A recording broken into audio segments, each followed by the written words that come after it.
Yes, on the 26th of November, ladies and gentlemen, we're going to have the Miss Nile Africa beauty contest happening for the very first time in Juba, the city of light. You know what it is, vibes after vibes. Anyway, my name is aka Bangzi Official. Mr. Creativity has always been my activity. As you can see, we are still pushing, baby. This is Oxygen TV still, and today with me in the studio, or with me right now in this conversation, I got the opportunity to speak to one of the most prominent business personnel in the country. So to my left hand side, I will go to the most beautiful queen, the most youngest in the business industry, my sister. Welcome to Oxygen TV. Thank you very much. You see, we are very, very eager to get to know more about people like you, young girls like you who are, hitting the bar very high in the country. So as the viewers of Oxygen TV plus myself and everybody here, we would like to know more about you. So tell us about who you are, just briefly, so we can get to know who you are. So pleased to share this interview with you. My name is Nyayeyi Shuol, the CEO of Destiny Fashion Boutique and the CEO of Bentiu Youth Peace Initiative, a youth-led organization. Yes. Okay, that's really nice. That's briefly about me, one of the entrepreneurs in town. Okay, entrepreneur and activist, so through the leadership and all that. Okay, but anyway, that is who she is, ladies and gentlemen. If you're looking for her, there's no WhatsApp number, there's no Facebook account. You can actually first pass through me before you can reach to us, the official manager. So, my sister, you see, with all these golden opportunities we're seeing around, these beauties for ladies and of course for gents, how did you manage to come up with everything here? Yeah, as young as you are, you come up as a tycoon, like everything like this. Should I call you a tycoon or a young activist? I think that's the first thing to correct. I'm not yet a tycoon. Okay. And that's not the aim anyway. Mm-hmm. How I came up with the idea of having a boutique was something that I started with myself. I love beautiful things. I love dressing official. I love dressing smart when I'm going for occasion. And I thought it would be much better to reflect it on other people as well, the community, the people of South Sudan. And also the whole idea is to make sure that we basically controlling our market as South Sudanese, which is highly controlled by foreigners right now. Yeah. So changing the idea of the market being controlled by foreigners and reflecting my fashion on people. That was the main reason. And of course, speaking out very boldly like that, very smart as you are, very first time on Oxygen TV, I'm very sure there are so many young girls out there right now watching you on Oxygen TV, and some of them are actually very inspired because of who you are. So can you kindly pass a small kind of word to them to encourage them so that one day in the nearby future they can be able to get opportunity and become someone like you or more better than you? Well, the only message that I can send to young girls out there is that you do not necessarily have to be me. You just have to do something that makes you the person that you are. Independence is something very important to a young girl so that you do not get exploited or manipulated. You have to put yourself in that position where you have everything you need by yourself. It's working hard, staying committed to what you do. So to every young girl out there who want to be like me, you don't need to be like me. You just have to build that confidence, the leadership, and the courage to be that woman that you are. Just keep it up. No one is perfect. Every woman you see out there shining cried. Yes, they were weak true. once. Nobody helped them. But see where they are right now. Everybody has a story. So just pick it up from where you are and build the woman that you are. But do not forget to have your own money. It's very important to have your own money. From no man will come with their sweet words to, just have your money. So if I say you're the angel of my heart, you cannot fall for that. The only oxygen in my life. First of all, I'm not an angel, so why would I fall for a word? Okay. Some of us guys there, we just say that, of course, straight away it works for that. Anyway, as you've heard her, she's very, very, very someone who's very sharp. Of course, this is one of the ladies that we're supposed to actually have in the country. If we could have more of you in the country, I think we're going to produce a better country for the future. There are so many of them. There are so many of them that you have not yet met. Okay, Believe me. I would be very glad to meet them. As time keeps going on. So as you can see, there's no more sugar zaddy or zaddy, my sweetheart, my whatever. Now on, there's going to be only my money, my ideas, my creativity, so you can be able to build this country and make it actually something that is working. So of course, looking at the legacy of all the hard work that is around here. So of all businesses in the country, yeah, why a boutique? Why a unisex boutique? A fashion house? Um, I want to make sure that I reach out to everyone. Mm. Working with the community or with the youth of this country, I do not only work with women. That's why I choose to serve both men and women with all these designs. Yeah. And men look smart in suits. That's true, yes. Men look very smart in suits, and that's why As you can see, I'm also, yeah, so this is why I thought of a woman dressed with her husband. So when you come with a husband get dressed by Destiny Fashion, and the lady gets dressed as well. So no one is leaving empty. Okay. Yeah. That's really nice. You see, in the fashion industry, they say the fashionistas, the stylists, the collectors, there's a special way always that they stand out because they almost know the names of every style in this world. So talking about that, my sister, what is your collection called? Like the collection we have in the boutique here and everything. What is it called? Because I'm very sure it's based on your interest. Yeah, as I look, you can clearly tell how I look right now. For example, the way we are doing the interview. Yeah. So I look as gentle as I am. So that's the collection we have here. Yeah, you actually look gentle and you look money. Don't worry. We'll share that later on. So this is actually very good. I'm very proud, actually. I'm very happy to sit next to you here. So my sister, for the past years, we've been seeing you in most events. These events actually are mostly beauty pageants. I think Miss Bentiu and other pageants that have actually been held out there, we've seen you supporting them, engaging yourself to be part of the program. So, but why? Why do you do that? First of all, as a woman that I am today, I did not just come up alone. Yeah, I had support from good friends and family, and helping the other community come up in this is a lesson I've learned as well. Yes.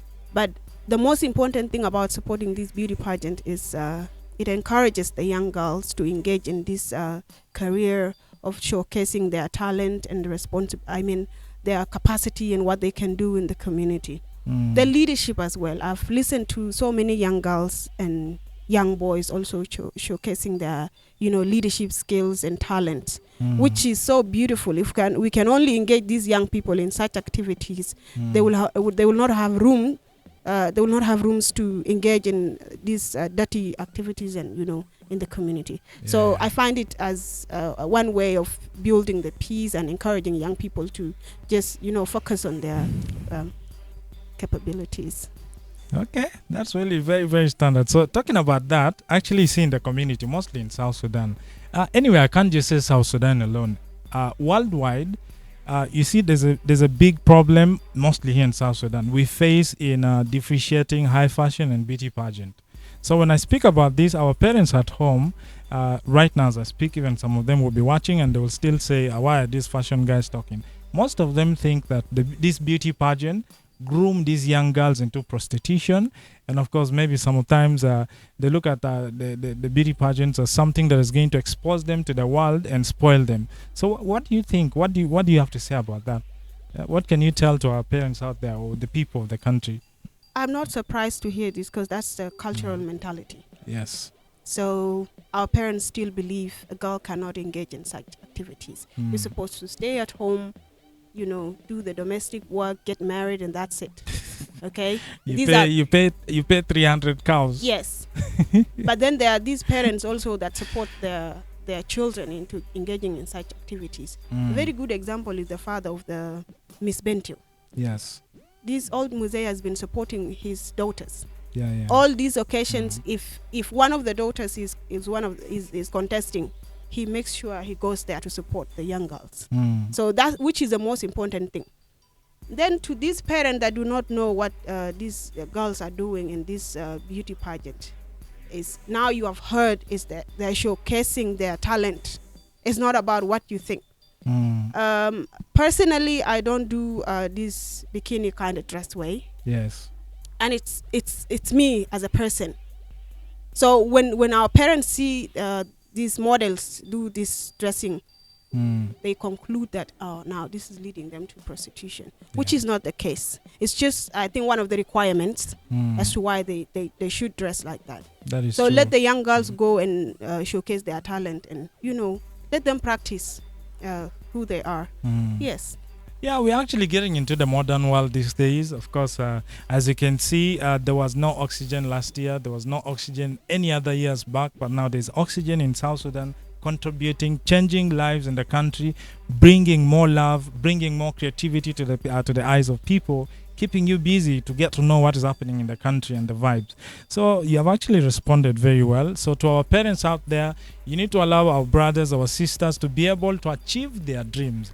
And the one thing I love about the white people is this, you see, when they have kids and the kids go to school, so sometimes they say education. Do you know that education has never been the key to success? People will ask questions, Especially right? South Sudanese are born intelligent.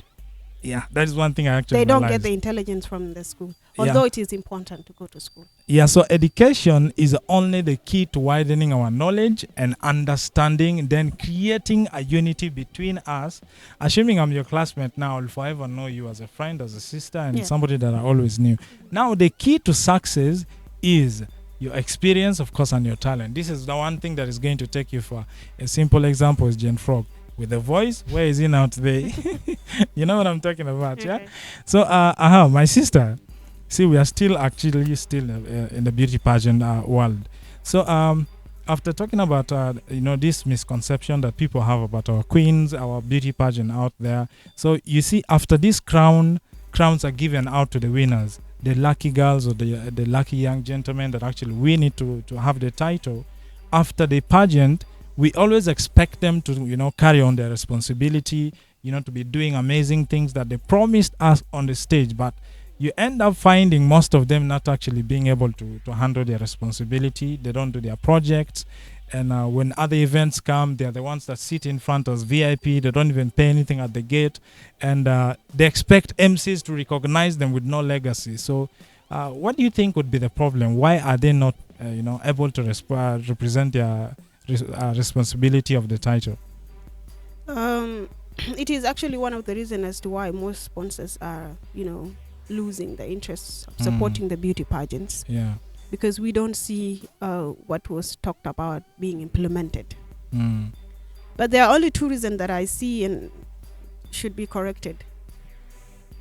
And I put the blame on the managements most times. Yeah, that's true. At least the beauty pageants I attended. That's true, yeah. One is the queen crowned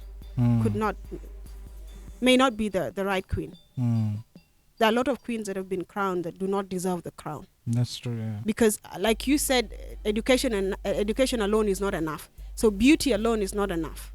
We need that intelligent queen that is willing to put the work into implementation. Yes. So one is crowning wrong queens.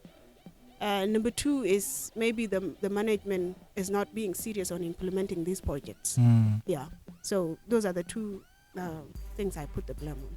But if they can be corrected, well and good. Because you have the powers to remove the crowd. The queen is not implementing. Yeah, so that if is you true. do not do that, that means you're supporting what the queen is doing with the crown. By the way, that one actually turns into fights most of the time when we see the queen not doing her responsibility, and when you decide to take the crown from her publicly, it becomes a war. But of course, from the beginning of everything, we always have a registration form. These pageants have a registration form that they hand over to the queens contesting. They get to agree between themselves with the pageants and then their families. So I think from there you can actually catch up lines before you jump into something. You want to be a beauty queen, first do research before you get there. And the one important thing that actually they're missing always is, for you to be a queen, you need to know how to write a proposal. You need to know how to write a sponsorship request for appointment. You need to know how to write letters in a professional way. This is how you can be able to achieve your success after the pageant. And you see, these girls come with amazing projects always, which are the problems happening in the communities out there, you know. So when they bring out all these one, it really sounds very amazing. And one of it, of course, is what you're doing now, your legacy, trying to make it more practically. So leaving that aside, I think I guess something that is actually coming brand new for the very first time, that is Miss Nile Africa, happening on the 26th of November at Freedom Hall. Of course, I'm still inviting everyone to come there on the 26th. Don't miss. You have to be there. If you don't be there, there's going to be a lockdown. You know what I'm talking about. So, you see, talking about Miss Nile happening for the very first time, and Miss Nile was actually named after the river Nile that passes through Africa, and South Sudan is one of the Nile countries. So, which means we're looking at all the Nile-based countries getting representatives. Then we can be able to, compete among the girls can compete among themselves. Then we can have one queen or one winner that's going to be the queen of the Nile.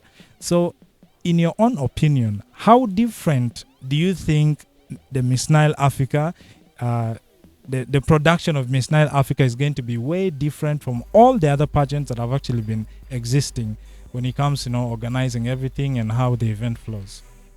First of all, the name of the pageant is unique. Yes. And very attractive. It's like when you're reading a book, the first thing you see is yeah, sure. So you get to know what is happening in details.